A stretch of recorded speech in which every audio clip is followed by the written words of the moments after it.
Bonjour, bonjour, bonjour, cher ami, bonjour. Salutations à mon frère Cédric Kalala, je pense que tu vas bien. Salutations, salutations à tout le monde, c'est le week-end.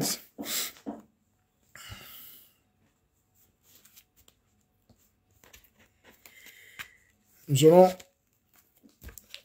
continuer notre grand thème. Salut, salut à tout le monde. Vous êtes là, je pense que vous êtes là.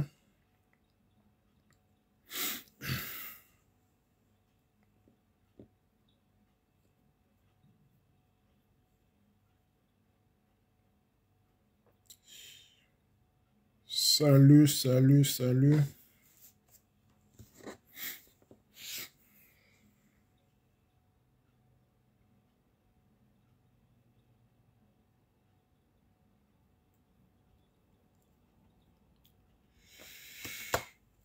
Nous allons commencer notre live.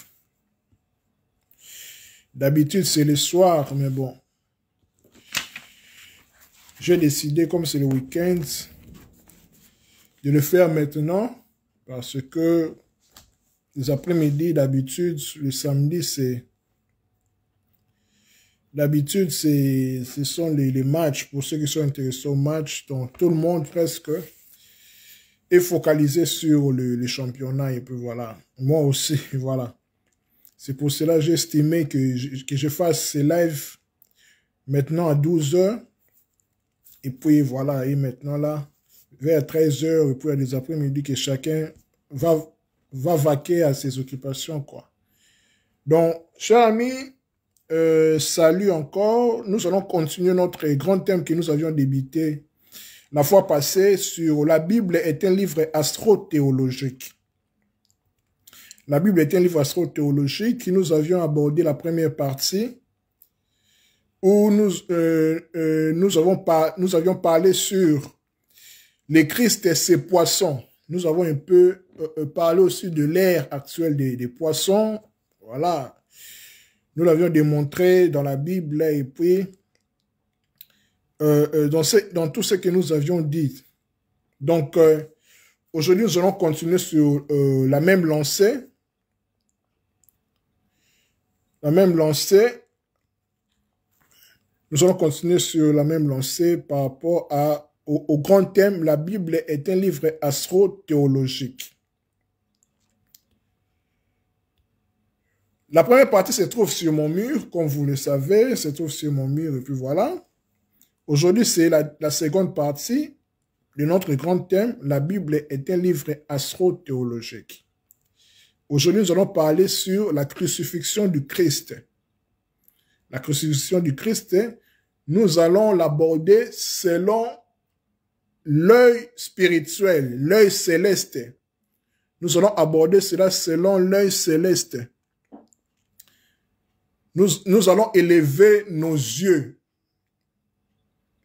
en haut pour comprendre cette histoire de la crucifixion du Christ. Parce qu'il faut savoir que tout ce qui se passe en bas a sa cause, a son original, si je peux le dire ainsi, en haut, au ciel, dans le spirituel. Parce que c'est le spirituel qui domine sur le matériel.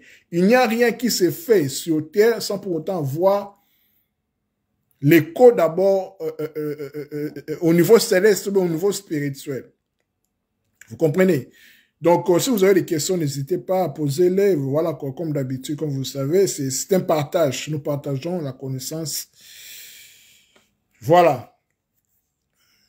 La Bible est un livre astro-théologique, c'est notre grand thème. Aujourd'hui, c'est la deuxième partie. La première partie se trouve sur mon mur, où nous avions abordé sur les Christ et ses poissons. On a parlé sur l'actuelle ère des poissons. Aujourd'hui, nous allons continuer. Nous allons parler sur la crucifixion du Christ. Selon les zodiaques, selon l'astro-théologie. Avant d'entrer dans le sujet, c'est hyper important d'expliquer. C'est hyper important de définir les mots, les concepts, pour que tout soit clair. Quand je dis que la Bible est un livre astro-théologique, cela signifie quoi? La fois passée, on a dit que la Bible est un livre juif des Hébreux. Nous tous nous sommes d'accord avec ça. Et les chrétiens, parce que c'est live est plus adressé aux chrétiens, parce que au-delà du titre que la Bible est un livre théologique, mais autrement aussi, je peux les titrer aussi comme les chrétiens face au zodiaque, parce que le zodiaque est un terme encore tabou dans le milieu chrétien, mais dans la Bible, comme nous lisons dans Job 33, où Dieu dit, dans Job 33, 39, verset 39, il dit, comment? Il dit, peux-tu faire apparaître autant les signes du zodiaque? Donc, nous voyons que les signes du zodiaque est mentionné dans la Bible, et c'est Dieu qui les dit en fait. Donc, par là, nous comprenons que je disais que, quand je dis que la Bible est un livre astrothéologique, que les zodiaques dans le monde chrétien doit être détaboutisé, permettez-moi les mots, doit ne plus être un tabou. Parce que nous devons élever la connaissance. Nous devons grandir dans la connaissance parce que nous entrons dans l'ère des Verseaux. Voilà quoi, ce n'est pas encore officiel, mais nous goûtons déjà à ces bribes en fait. Donc, je disais que quand je dis que la Bible est un livre astrothéologique, je dis que la Bible est un livre de tradition hébraïque. Vous comprenez? Et puis, derrière l'hébreu, derrière Israël, il y a l'Égypte. Derrière Israël, il y a l'Égypte. Pourquoi? Parce que Moïse est né du sein des Égyptiens, en fait. D'ailleurs, même le mot Moïse, Moses, M-S, ça signifie fils d'eux. Celui qui est sorti d'eux. C'est un mot égyptien. Vous comprenez? Donc, Moïse a été inscrit dans toute la sagesse de l'Égypte antique. Donc, nous comprenons que derrière la Bible, derrière la Torah, derrière l'Ancien Testament, derrière Moïse, il y a Égypte. Or que l'Égypte, leur spiritualité était basée sur le modèle céleste, c'était basé sur l'astronomie, pour ne pas dire l'astrologie. Parce que l'astrologie c'est tout un art qui précède l'astronomie. L'astronomie, c'est plus scientifique, c'est plus démontrable, en fait. Vous comprenez? Il y a juste une nuance, en fait. Donc, voilà. Vous comprenez? Donc, qui veut dire l'étude des astres, des corps célestes. Parce que les astres ont une influence très importante sur les êtres humains. Vouloir ou pas, nous sommes influencés par les astres. Les soleils, la lune sont des astres, en fait. Vous comprenez? Donc, nous sommes conditionnés par les astres. Quand le soleil se lève, on se lève. Quand le soleil couche, on se couche aussi. Les femmes, je l'ai dit dernièrement, les femmes, leur menstrues, leurs règles est conditionné par les mouvements de la lune, en fait. Voilà pourquoi on dit qu'en lingala, omoni sanza. Voir la lune, en fait, quand tu règles, en fait. Parce que 28, c'est un chiffre, c'est le nombre lunaire qui est caractérisé par le nombre de mois dans le calendrier juif, 28 jours. Cycle normal, en fait. Vous comprenez? Donc, c'est par rapport à ça que nous devons comprendre cela. Donc, je disais que la Bible est un livre astrothéologique. Nous faisons référence, bien sûr, nous avons hérité la Bible. Je dis les chrétiens, le christianisme a hérité la Bible d'Israël, des Juifs, du milieu juif. Et puis derrière Israël, il y a l'Égypte. L'Égypte est caractérisée par l'astronomie, est caractérisée par le ciel. Leur spiritualité était astrothéologique. Vous comprenez? Merci beaucoup, mon frère Diarassou Balari. Voilà, c'était fait à dessein, c'était prémédité en fait. Voilà, ici il y a les signes du zodiaque. Voilà, je vais les mentionner après. Ici il y a les signes du zodiaque. Ici c'est comment? C'est les scorpions. Ça c'est les cancers. Ça c'est les taureaux. Ça c'est les capricornes. Ça c'est les verseaux. Ça c'est les lions. Ça c'est les sagittaires. Ça c'est la vierge. Ça c'est les sagittaires. Et ça c'est les poissons. Donc c'est les signes du zodiaque en fait ici. Voilà, c'est comme ça. Donc nous comprenons que quand nous disons que la Bible est un livre astrothéologique, derrière la Bible, il y a l'Égypte. L'Égypte est caractérisée par l'astronomie. D'ailleurs, même que le grand prêtre, les hiérophantes, ceux qui initient en fait ceux qui étaient les gardiens des mystères, ceux qui initiaient les nouveaux initiés, on les appelait les astronomos. Donc, ceux qui maîtrisaient en fait les ciels. Vous comprenez? Donc, la Bible dit, comme je l'ai dit, dans Job 39, dit à Job dans verset 33, il dit à Job, est-ce à toi de régler leur action sur la terre? Il parle des lois des ciels. On ne peut pas parler de ciel sans pour autant faire référence au zodiaque. Vous comprenez? Donc, en parlant du zodiaque, nous voyons le ciel. D'ailleurs, même quand on dit que Dieu des armées, l'éternel des armées, Yahweh Tsabaoth, Tsabaoth, là, c'est les cieux, en fait. Ce qui est céleste, Dieu des armées célestes, Dieu des constellations, des planètes, de tous les corps célestes, en fait, qui constituent, en fait, le monde stellaire, le monde sidéral, si vous voulez. Vous comprenez? Tout cela a une influence sur les êtres humains. Vouloir ou pas, c'est comme ça. Nous sommes conditionnés par les astres. Voilà pourquoi c'était important de préciser cela. Shalom, ma grande sœur chérie, dit Jalba. Voilà. Shalom, ma grande sœur adorée. Voilà. Content de te retrouver. Donc, nous avons compris que la Bible, quand je dis que la Bible est un livre astrothéologique, ce qui est notre grand thème d'aujourd'hui, où nous allons parler sur la crucifixion du Christ, hein, c'était hyper important de définir que quand je dis que la Bible est un livre astrothéologique, je dis que la Bible, nous l'avions hérité. Le monde chrétien, mais le monde entier a hérité la Bible d'Israël. C'est le livre des Hébreux et des Juifs. Et puis derrière Israël, il y a l'Égypte. Pourquoi? Parce que quand on dit Israël, nous voyons Moïse. Parce que Moïse, c'est le législateur. C'est le premier, en fait, qui a mis les fondements, en fait. Vous comprenez l'histoire du Sinaï, les 10 commandements, tout ça. Donc, ok, Moïse, de par son nom, MS, c'est égyptien. Voilà pourquoi il y a des pharaons qui s'appelaient Toutmoses. Vous comprenez? Donc, Toutmoses veut dire, tout simplement, Moïse, MS, veut dire fils de celui qui est sorti des Thoth, de Djehout, de la sagesse, fille de la sagesse, si on peut le dire ainsi. Vous comprenez que derrière les mots, il y a toujours quelque chose de spirituel, quelque chose quelque chose d'important pour signifier quelque chose de divin. Donc, Moïse qui fonde, si je peux le dire ainsi, l'Israël, en fait, l'Israël biblique, vient de l'Égypte. Vient de l'Égypte, en fait. Donc, l'Égypte est cachée dans la Bible. Voilà pourquoi je dis que l'Égypte, quand on parle de l'Égypte, la spiritualité était astrothéologique, était céleste. Vous comprenez? Ok, ainsi est dit. On va entrer maintenant dans notre vue du sujet. Je pense que c'est clair. C'est un partage, poser des questions, soyez libre et contredisez s'il faut. Comme je l'ai dit toujours, nous sommes en train de partager. Voilà. La croix du Christ. Nous allons parler sur la croix du Christ dans le modèle céleste, dans le modèle astrothéologique. Comme je l'ai dit, tout ce que nous voyons en bas a son écho dans le monde céleste, en fait.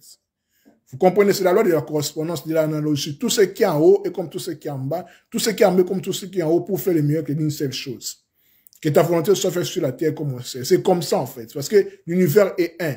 Donc, le spirituel ne contribue pas les physiques ne contribuent pas les spirituels. C'est juste la correspondance. Donc, tout doit marcher ensemble.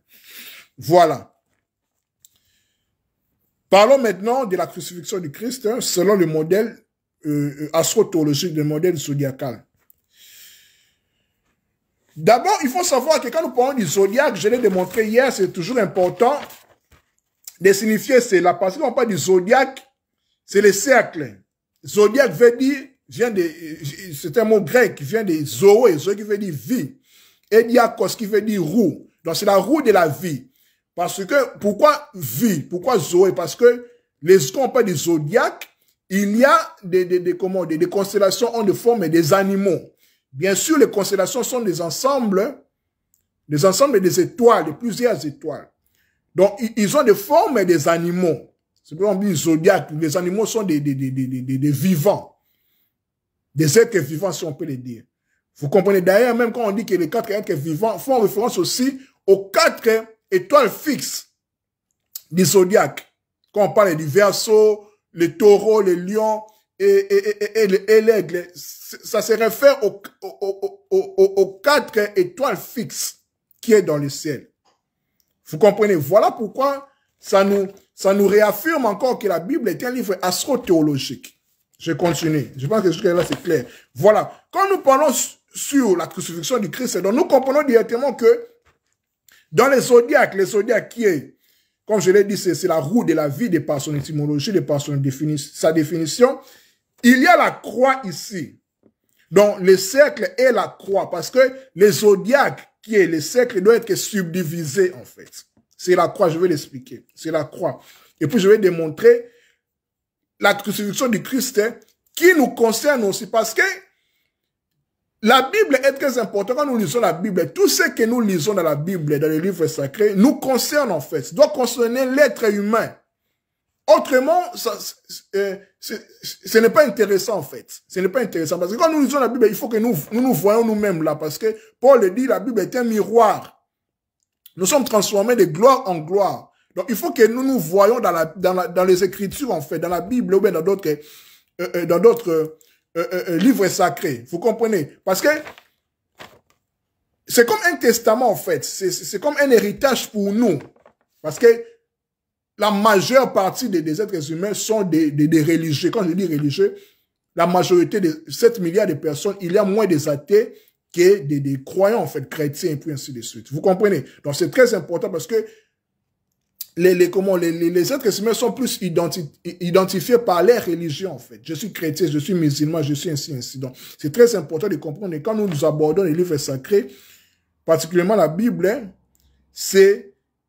nous devons s'en accaparer, en fait. C'est notre livre, en fait. Nous devons manifester, en fait, tout ce qui se parle ici. Donc, tous les personnages de la Bible, c'est en fait nous. C'est nous en différentes modèles. Vous comprenez? Voilà. Nous continuons. Je disais que les zodiacs, nous sommes d'accord que ça signifie la roue de la vie. Et le cercle est divisé en fait. C'est la croix, en fait, du zodiaque. On appelle la croix du zodiaque. La croix du zodiaque. Vous allez comprendre quand je vais parler sur la crucifixion du Christ. Hein, vous allez le comprendre. La croix du zodiaque. La croix. Ça, c'est, en fait, c'est notre système solaire. C'est notre ciel, en fait, en modèle schématique. Quand nous parlons du zodiaque, beaucoup de personnes ont tendance de dire que nous avons 12 signes du zodiaque. Bien sûr, nous avons 12 signes du zodiaque. Mais, scientifiquement parlant, les scientifiques ou les astronomes ont répertorié 88 constellations, qui est observable en fait. 88 constellations. Quand on dit 12 signes du zodiaque, ou bien 12 constellations, parce que les signes du zodiaque sont des constellations. Je dis que les constellations sont des ensembles, une constellation est un ensemble, est un magma des étoiles. Vous comprenez? Donc, on comprend que quand nous parlons du zodiaque, du 12 signes du zodiaque, c'est par rapport au parcours du soleil dans le ciel. Nous avons étudié en géographie, on parle de la translation. Comment la Terre tourne autour du soleil, si je m'abuse. La Terre tourne autour d'elle-même, c'est la rotation. Donc, pendant 365 jours, pendant une année, pendant 12 mois, vous voyez que ça correspond avec le zodiaque. Parce que nous sommes dans le soleil, en fait.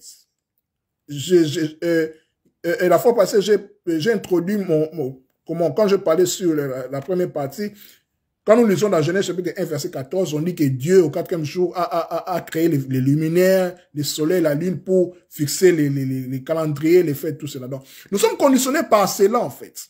Voilà pourquoi même en Kikongo, le soleil, c'est dit Ntangu. Ntangu, en lingala, on dit abusivement, c'est le temps. Tangu et Koki, Ntangu. Tangu, en fait, ça fait référence au soleil. Parce que c'est le soleil qui est, en fait, le temps.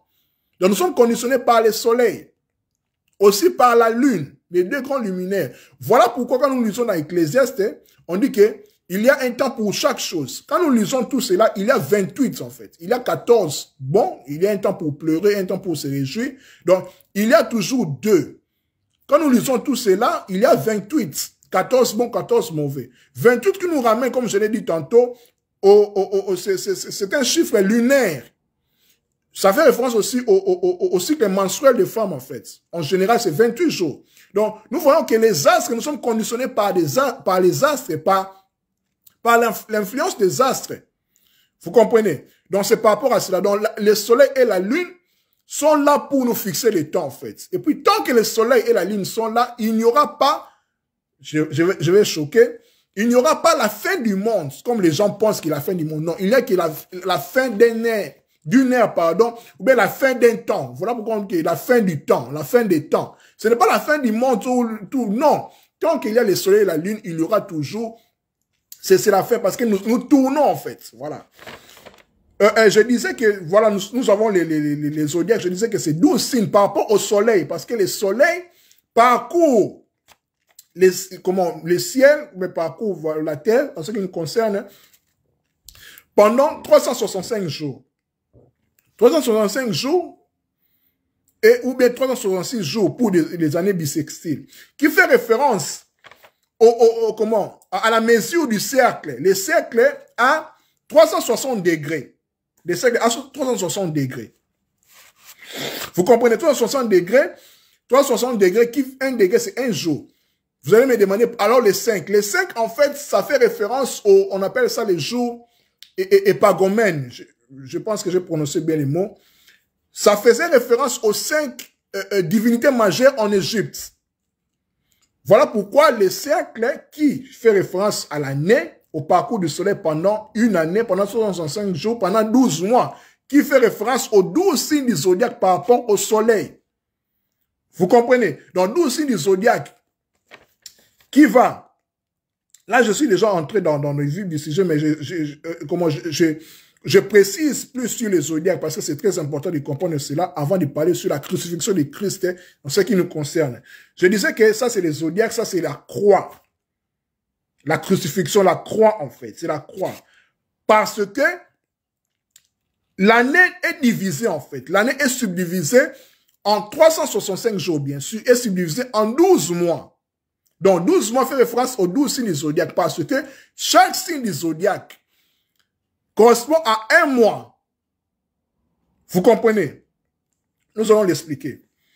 Ainsi est dit, nous avons compris que ça, c'est les zodiaques, la roue de la vie, les cercles.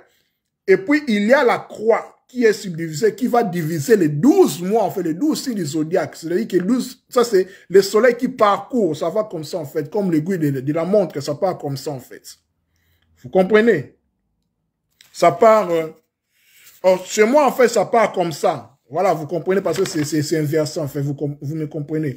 Autrement, je pouvais le faire comme ça, et puis voilà, là, voilà, c'est comme ça. Donc, ça passe comme ça, mais normalement, c'est comme ça. Comme l'aiguille de la montre, en fait. Mais voilà, chez moi, c'est comme ça. Voilà. Donc, on voit que ça commence par l'année. L'année commence par le printemps. Le printemps, c'est-à-dire que le printemps commence le 21 mars.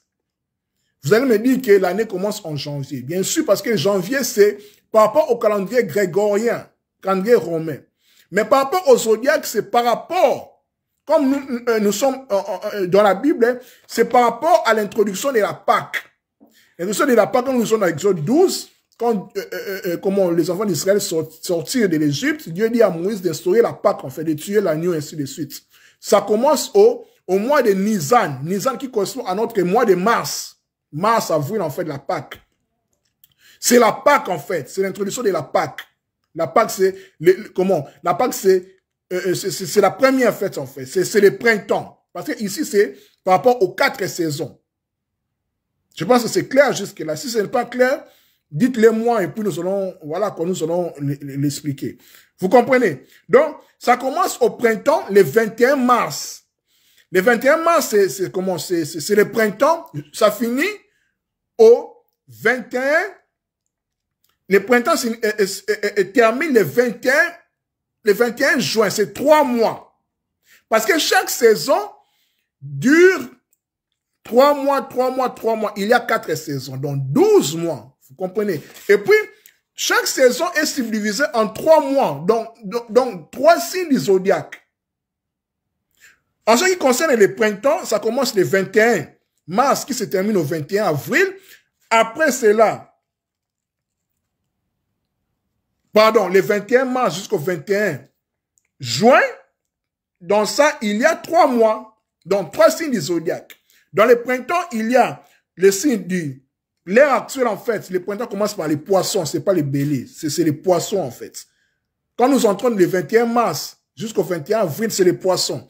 Après, du 21 avril au 21 mai, c'est les béliers. Le 21 mai jusqu'au 21 juin, c'est le taureau. Et puis, nous entrons ici. Ici, le début, c'est ce que nous appelons l'équinoxe de printemps. Équinoxe qui veut dire que le jour et la nuit sont égaux, en fait. Équinoxe, égalité. Vous comprenez? C'est ça, en fait. C'est cette ligne, horizontale. Vous comprenez?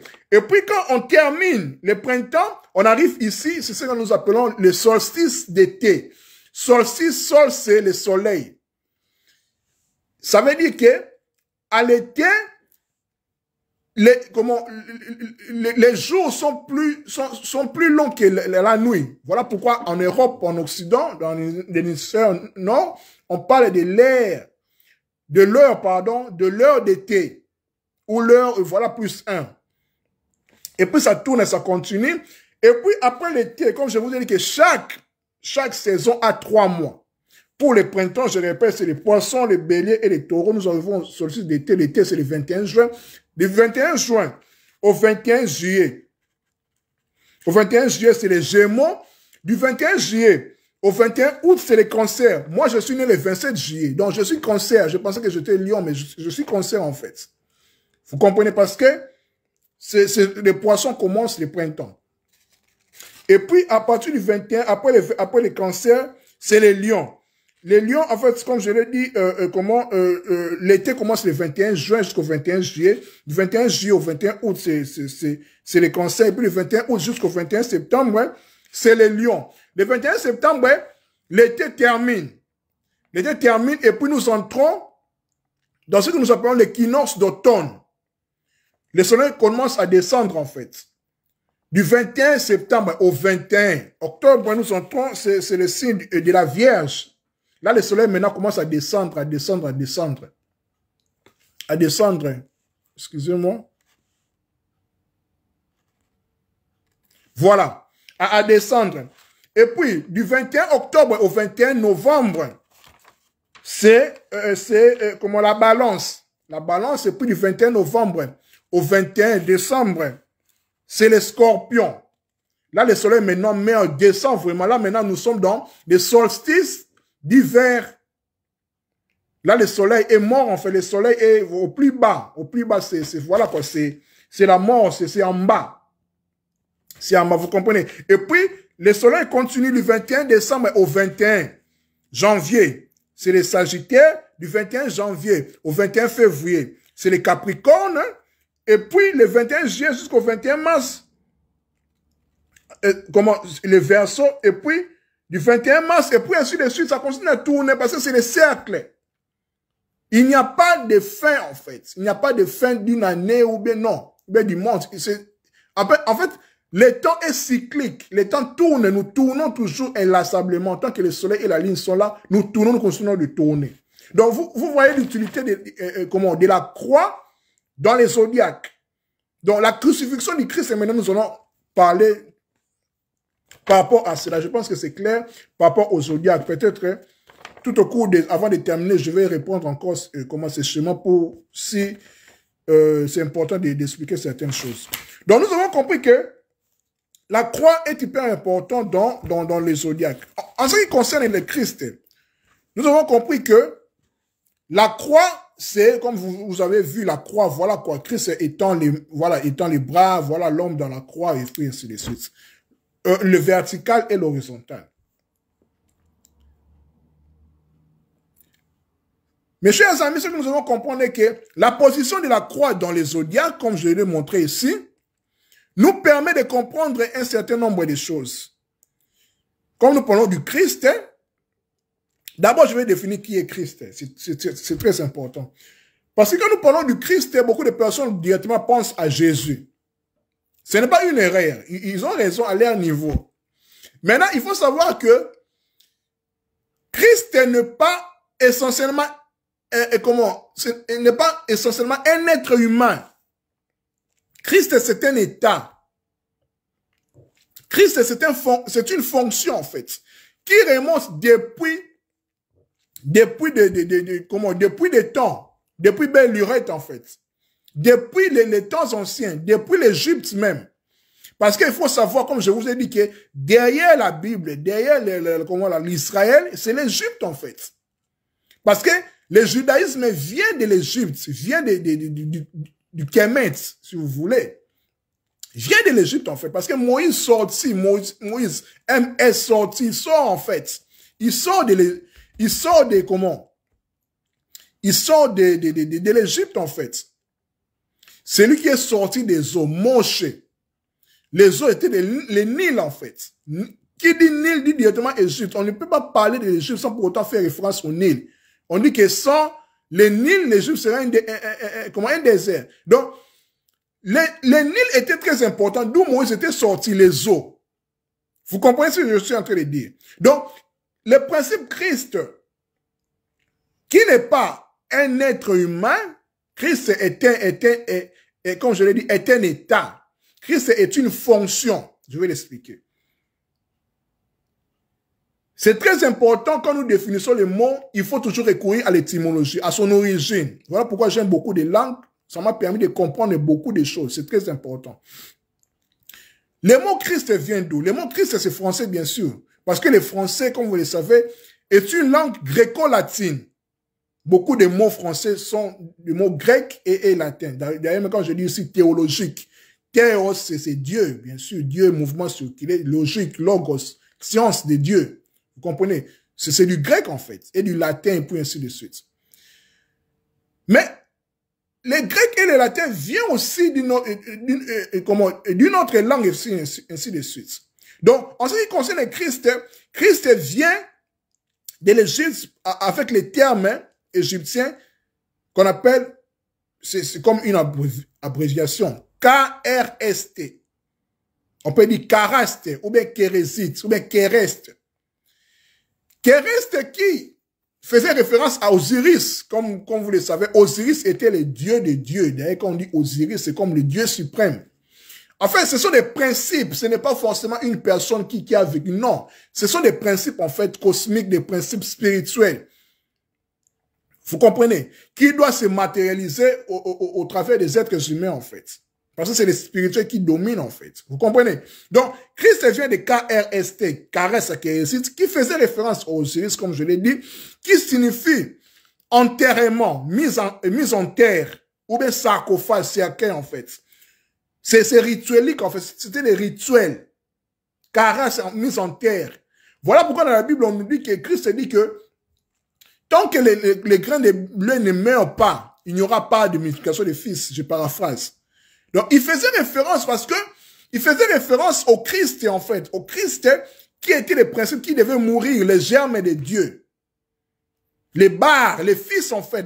Quand on dit fils, il faut voir germe ou bien sémence qui doit mourir, qui doit être enterré. Et puis ressusciter. C'est la mort et la résurrection. Ce principe était déjà connu en Égypte.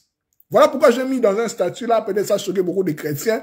Je dis que Jésus-Christ n'a pas inventé la roue. Parce que rien de nouveau sous le soleil. Lui, il est entré dans les temps, historiquement, pour perpétuer cette tradition primordiale qui a commencé déjà depuis Belle Lurette, depuis l'Égypte, Babylone, Atlantide, jusqu'à maintenant, il peut savoir continuer.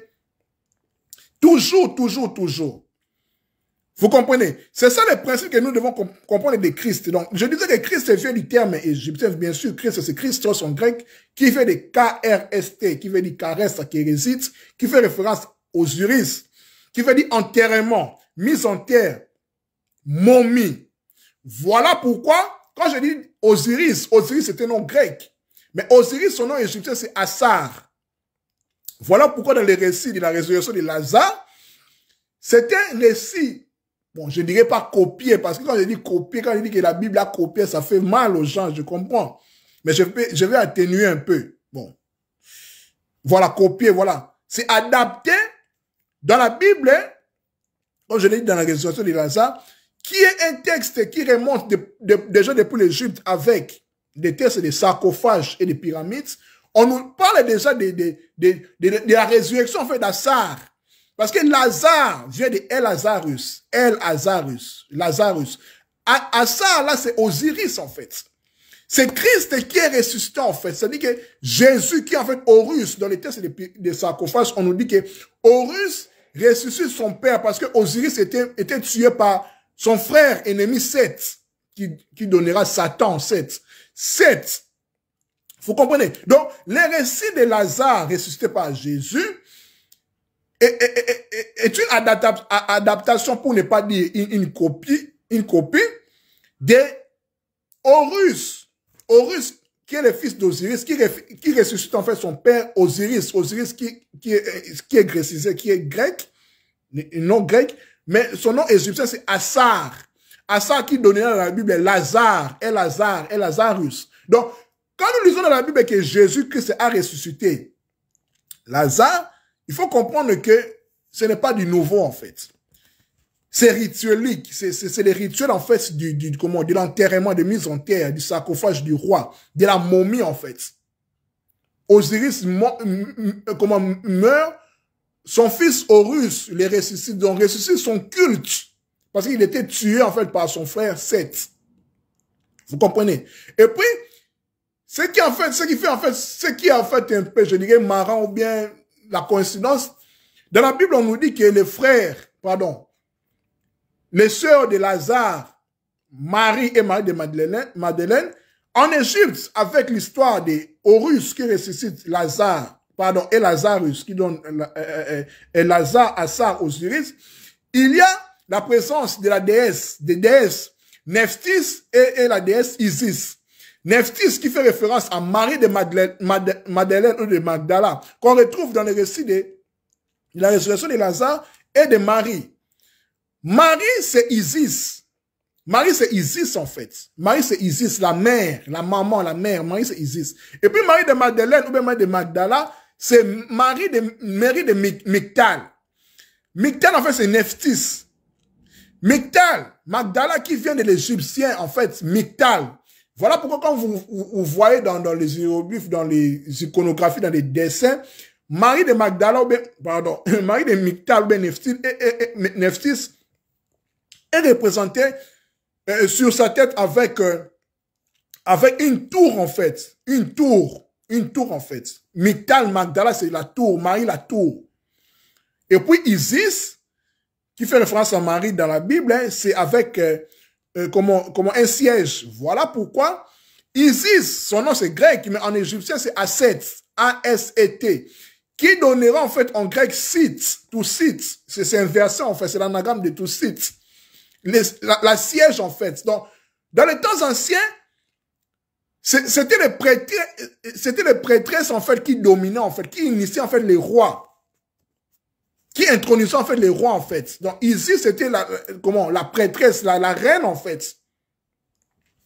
Vous comprenez? C'est par rapport à cela, mais avec l'inversion, avec la prédomination du patriarcat, il y a une inversion en fait. Mais autant anciens c'était les déesses. Des déesses, là même on dit que Dieu était une déesse, on le concevait comme la déesse par rapport à la terre, par rapport à la nature. Voilà. Voilà, c'était juste une parenthèse. Donc nous comprenons que l'histoire, là, j'ai défini Christ. Voilà, comprenez-moi bien, quand j'ouvre une brèche, je pars, voilà, supportez-moi. Donc, nous avons compris que c'était un peu important de comprendre qui est Christ. Parce que quand nous parlons de la question du Christ, nous devons comprendre qui est Christ. Et puis Christ, comme je vous ai dit, que Christ n'est pas Jésus. Christ, ce n'est pas Jésus directement. Il y a une nuance, il y a une différence entre Christ et Jésus. Ainsi, nous avons compris que Christ qui vient de KRST, antérieurement, j'ai donné l'exemple avec la résurrection de Lazare, qui est juste une adaptation, pour ne pas dire une copie de l'Égypte, en fait, de l'histoire de Horus qui ressuscite son père Osiris et Lazarus. Donc, Jésus ressuscite Lazare. Voilà. C'est par rapport à cela. Christ, c'est qui? Christ veut dire aussi onction. Christ aussi veut dire onction par rapport au Mashiach. Messie, le Messie, Mashiach, qui est aussi un nom égyptien aussi. Parce que tout ce que nous retrouvons dans la Bible, hein, on les retrouve dans l'Égypte déjà. Voilà pourquoi le grand thème ici, c'est la Bible est un livre astrothéologique. L'Égypte, c'est l'astrothéologie, en fait. C'est l'astronomie. Vous comprenez? C'est une des interprétations pour comprendre, en fait, les vrais sens de la Bible et des Écritures. Voilà. Christ n'est pas Jésus. Parce que Christ précède Jésus. Christ, je vous ai dit que c'est un état divin, c'est le principe en fait. C'est le Fils, si vous voulez, c'est le Verbe. Voilà pourquoi on dit dans Jean 1, au commencement était la parole, était le Verbe en fait. C'est pas la parole, mais le Verbe, parce que le Verbe précède la parole. C'est la pensée en fait. Christ, c'est la pensée. Et la parole, le Verbe, le Logos en fait. Vous connaissez le Logos, fait chair. Voilà quoi. Voilà pourquoi on dit que Jésus-Christ est Dieu, est fils de Dieu. Bon, dire que Jésus-Christ est Dieu, c'est un peu fort. Parce que Jésus-Christ lui-même n'a pas dit qu'il est Dieu ouvertement comme ça. Il est fils de Dieu. Voilà pourquoi on lui a crucifié même. Vous comprenez? Parce que c'était comme un blasphème dans les cercles sacerdotaux des Juifs, des pharisiens, des Sadducéens. Donc, il était fils de Dieu. Il venait de Dieu parce qu'il était le logos. C'était le verbe de Dieu qui s'est fait chair. La pensée de Kalenga. La pensée de Diarasuba, la pensée de Dijalba, c'est lui, c'est elle en fait. C'est toi, c'est ta pensée, ça vient de toi. Voilà pourquoi on dit que Jésus-Christ est Dieu. Voilà, c'est un peu fort, mais ça serait mieux de dire que Jésus-Christ est fils de Dieu, parce qu'un fils de Dieu est un Dieu. Vous comprenez? Parce qu'il vient de son Père. Il émane de son Père. Voilà pourquoi dans la Bible, quand on dit qu'il a reçu le nom au-dessus de tout autre nom, je vais lire ce verset en fait dans Philippiens. C'est très important de définir les choses, de regarder les choses en fait. Donc, je vais lire dans Philippiens, excusez-moi. Là, on dit qu'il a reçu le nom au-dessus de tout autre nom, tout ça. Philippiens, voilà. Dans Philippiens chapitre 1, chapitre 2, pardon, à partir du verset 9. C'est pourquoi Dieu l'a élevé à la plus haute place et lui a donné le nom supérieur à tout autre nom. Il a voulu que, verset 10, pour honorer le nom de Jésus, pour que Dieu, le Père, honore le nom du Fils, parce que Jésus, c'est le Fils. Jésus, c'est le corps, Yeshua, c'est le corps, en fait, qui a été imbibé, qui a été endobré par Christ. Vous comprenez? Voilà pourquoi on dit qu'il est homme, il est aussi Dieu. Il a voulu, verset 10, il a voulu que, pour honorer le nom de Jésus, de son Fils, pour que Dieu honore le nom de son Fils, pour l'honorer, tous les êtres, dans les cieux, sur la terre et sous la terre, se mettent à genoux. Je vais expliquer cela. Pourquoi tous les êtres dans l'univers, dans les cieux, sur la terre et sous la terre, doivent se mettre à genoux devant le Fils, devant Jésus? Pourquoi? Parce que Jésus, comme je l'ai dit, c'est la manifestation, c'est le principe de la création. C'est par lui, c'est par les Fils, c'est par les Fils, en fait, que Dieu a créé toute la création, en fait. Ces Fils-là s'est manifesté en Jésus, en fait. Parce que Jésus n'est pas le premier à manifester Christ sur terre. Peut-être ça peut choquer beaucoup de personnes, bien sûr, parce que dans la Bible, on va nous voir quand Jésus dit que qu'est-ce que les gens disent de moi, les gens disent que voilà, tu es Jérémie, tu es l'un des prophètes. Mais par la révélation, Pierre a dit que tu es le Christ, tu es le Fils du Dieu vivant. Parce que Jésus a manifesté les Fils. Comme la Bible le dit, la terre, la création tout entière entend avec un fervent désir la manifestation des Fils de Dieu. Donc, Jésus a manifesté les Fils, les principes Fils, les principes Christ, en fait, le Verbe de Dieu qui s'est manifesté, qui s'est fait chair. Il n'était pas le premier. On retrouve ces principes en Égypte avec Osiris.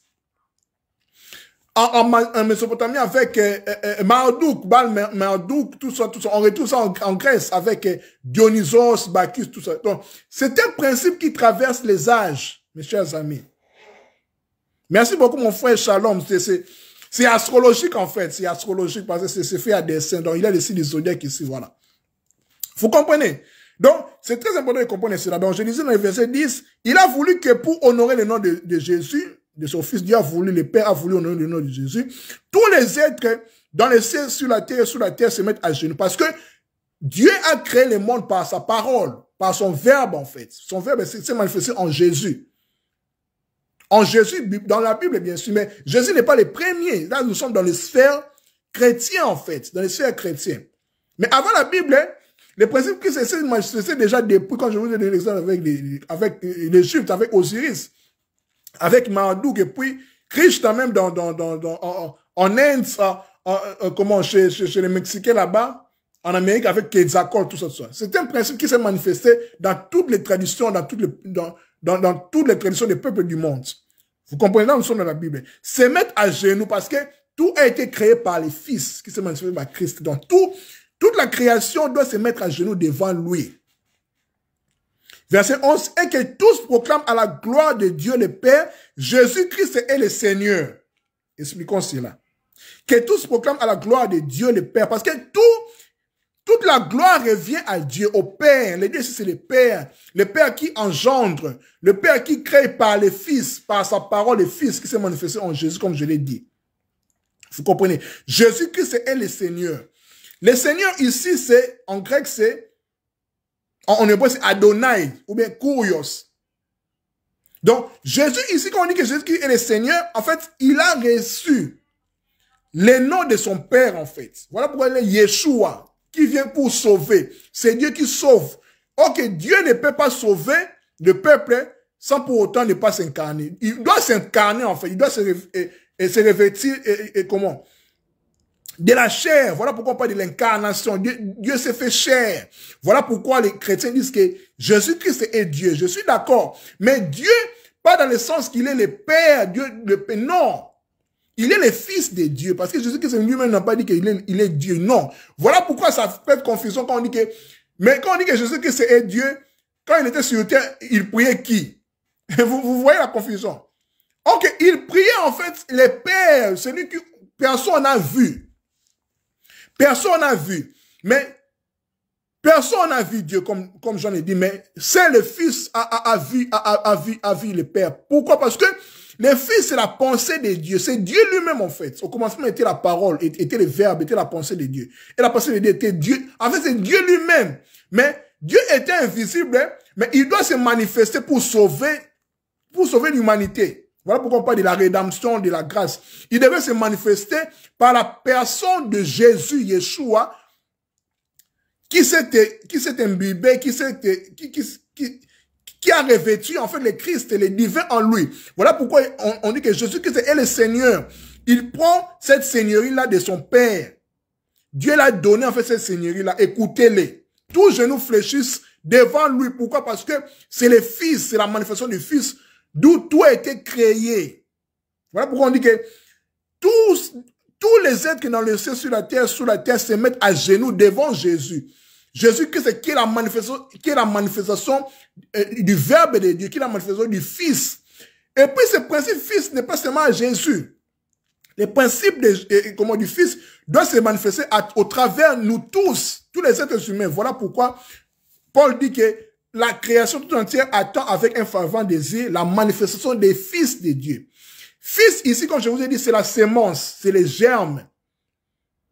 Que vous soyez homme ou femme, garçon ou fille, vous êtes des fils de Dieu. Vous êtes la sémence de Dieu. Vous êtes des germes de Dieu qui est venu dans le monde pour éclore, pour grandir en fait.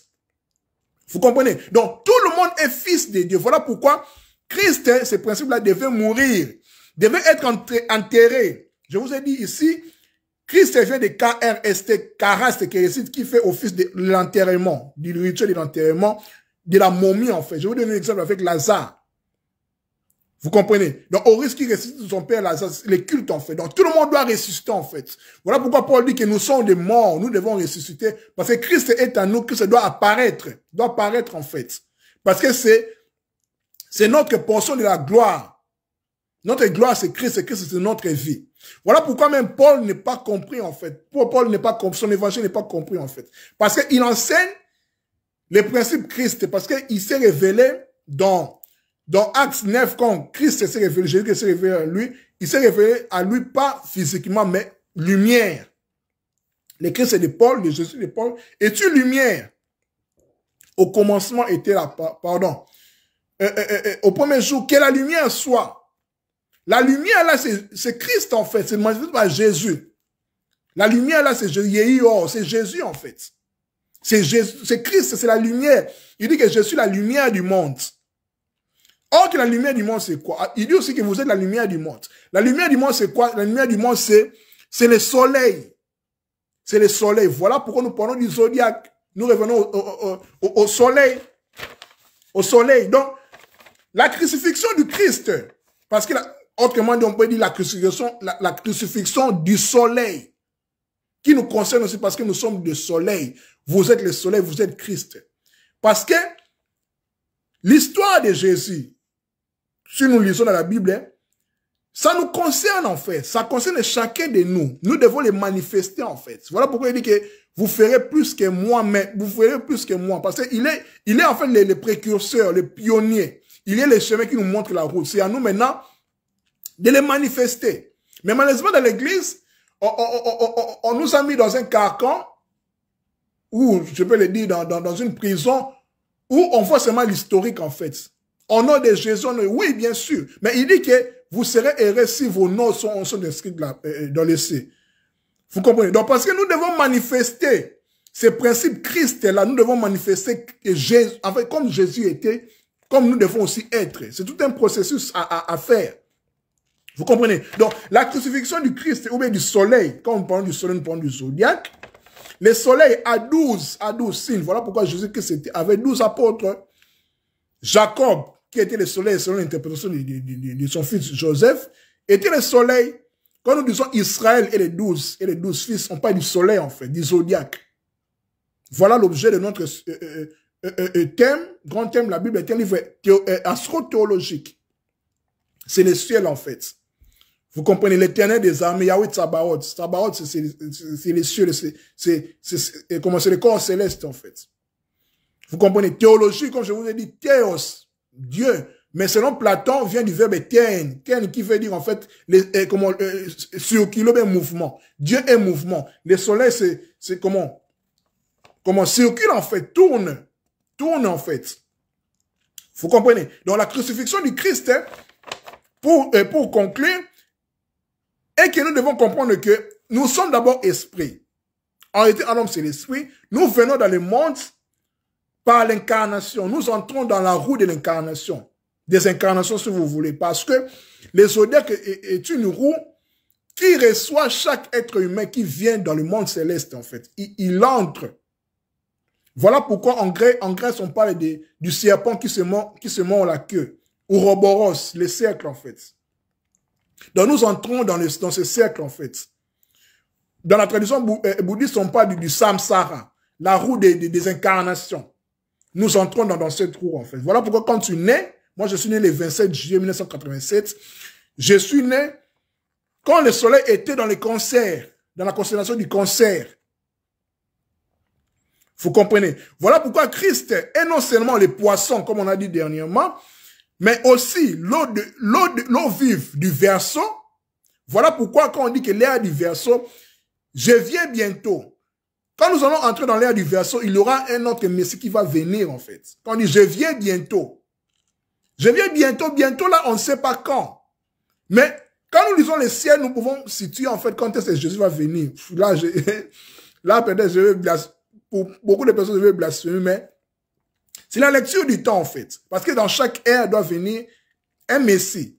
Les versos, en fait. Vous comprenez? Il bâtit son église avec pierre sur la pierre du Capricorne.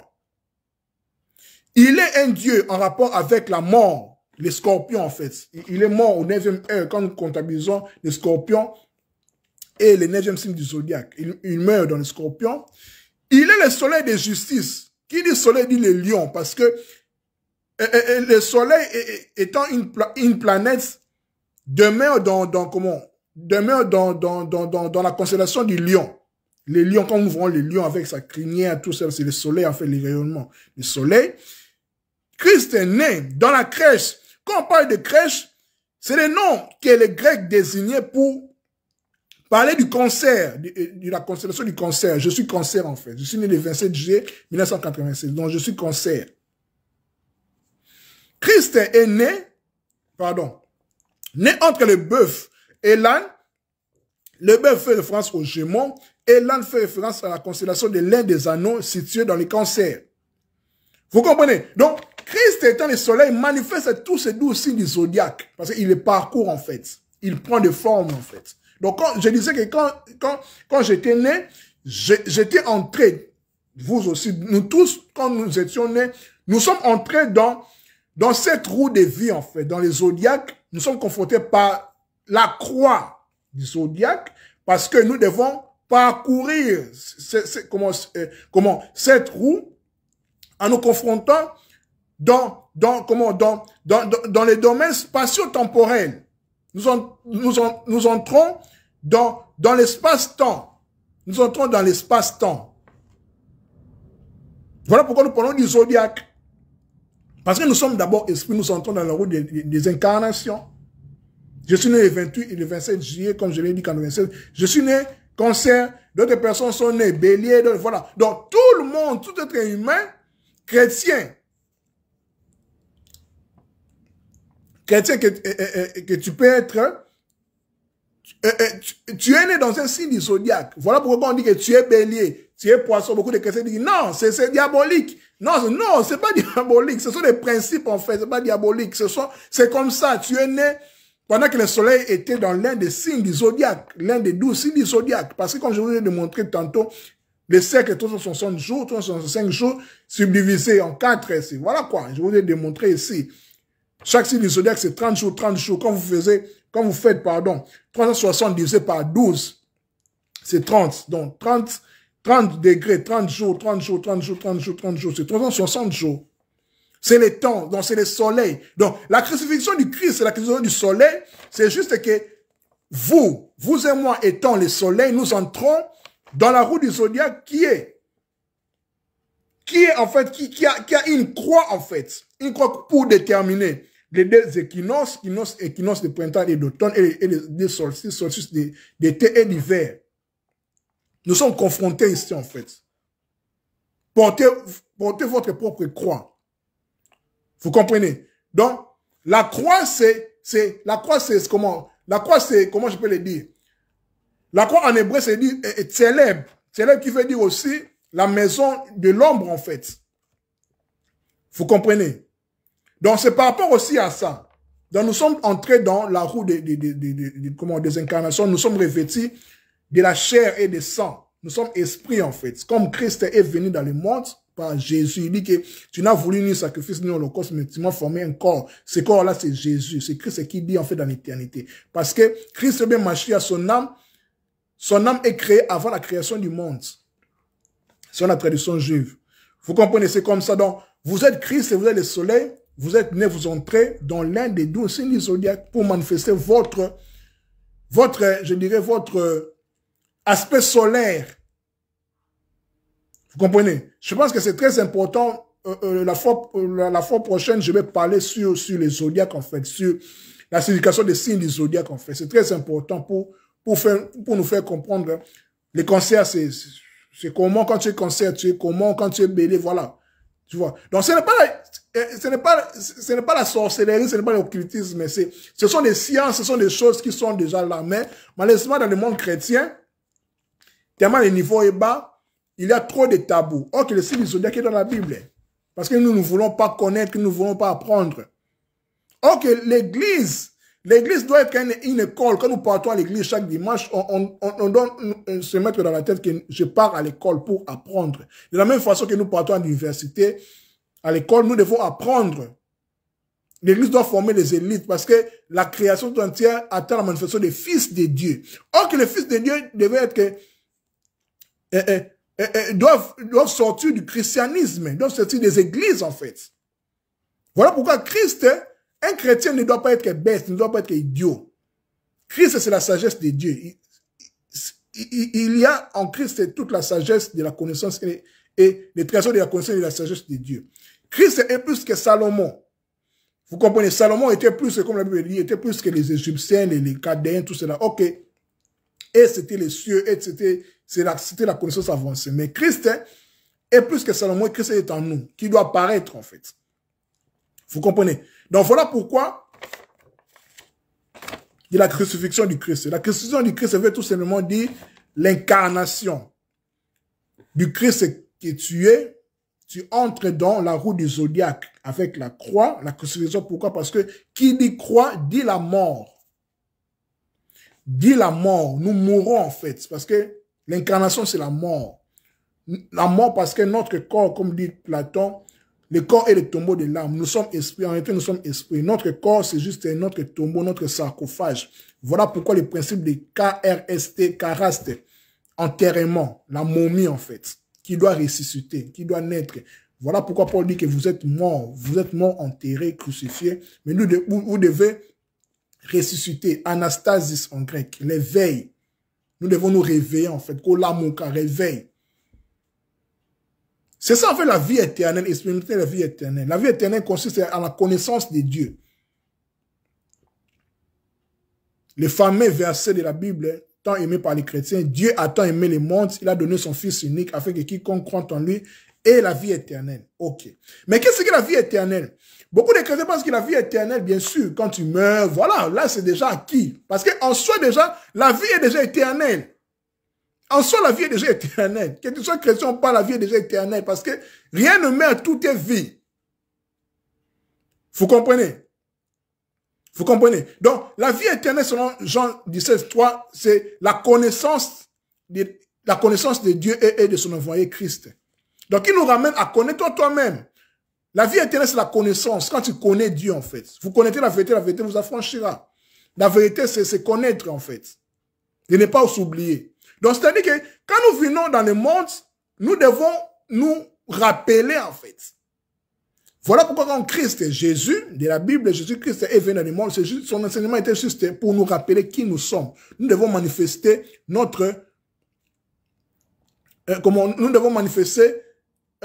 notre intercelle divin, notre intercelle est Christ en nous. C'est la base de son enseignement, en fait. Le royaume de Dieu est au-dedans de vous. Ce n'est pas parmi vous. Bon, parmi vous, ce sont des traductions, en fait, mais il faut savoir que pour manifester quelque chose tout autour de toi, il faut que cette chose-là soit en toi d'abord. On ne peut pas manifester le royaume si le royaume n'est pas en nous. Tu dois avoir la chose pour le manifester, en fait. Ça vient du dedans au dehors. Vous comprenez? C'est comme ça que nous devons comprendre. Je pense que c'est clair par rapport à notre thème d'aujourd'hui, la crucifixion du Christ. Donc, je pense que c'est clair. Il n'y a pas des zones d'ombre par rapport à tout ce que je viens de dire. S'il y a des questions, j'attends des questions, mais des ajouts, mais des contradictions. Comme je l'ai dit, c'est tout un partage. C'est un partage. Donc, je peux fauter, je peux dire mal par rapport à cela. Donc, c'est toujours important d'être corrigé. Y a-t-il des questions? Parce que nous avons terminé par rapport à notre thème d'aujourd'hui. La Bible, comme grand thème, la Bible est un livre théologique, ou bien les chrétiens face au zodiaque, deuxième partie, où nous avons parlé sur la crucifixion du Christ. Donc, la vidéo va rester sur mon mur. Y a-t-il des questions? Je laisse quelques minutes, 1 minute, 2 minutes, pour entendre les questions. S'il n'y en a pas, nous allons nous séparer par là, et puis nous allons nous retrouver la prochaine fois pour d'autres sujets. Y a-t-il des questions? Y a-t-il des questions? Yadi Jalba, y a-t-il des questions? Mon frère Diarasuba, David, y a-t-il des questions? Je laisse 1 minute, 2 minutes, ou bien, voilà quoi. Ou bien quelque chose à rectifier. Pour d'autres personnes, c'est un rappel, parce que c'est la vidéo, c'est juste, un format audiovisuel de tout ce que je mets déjà sur mes posts, en fait. C'est plus élaboré pour éclairer la lanterne des personnes qui me posent surtout des questions par rapport à mes posts. Donc voilà, la vidéo va rester sur mon mur. C'est bon pour moi. Voilà, merci beaucoup, comme c'est clair. Donc pour d'autres personnes aussi, je pense que c'est clair. De toute façon, la vidéo va rester sur mon mur. Donc, ainsi est dit, nous allons nous séparer par ici. À nous revoir la prochaine fois. C'était votre ami frère Kaling Alider. Donc, en ce qui concerne mon pull, voilà, comme je l'ai dit ici, c'est teinté des signes du zodiaque. Je disais ici, c'est... Je disais quoi? Ici, c'est les scorpions, les cancers, les taureaux, le capricorne, hein, le verseau, les lions, la vierge, les sagittaires et les poissons. Ce n'est pas 12, je pense. 2, 4, 6, 8. Voilà, d'autres que c'est. Voilà, d'autres que c'est.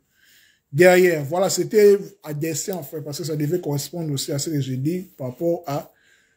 La Bible est un livre astro-théologique. Merci beaucoup, à nous revoir la prochaine fois. Paix à vous. Que l'amour règne dans nos cœurs. Bon week-end, prenez soin de vous. Merci, bye bye.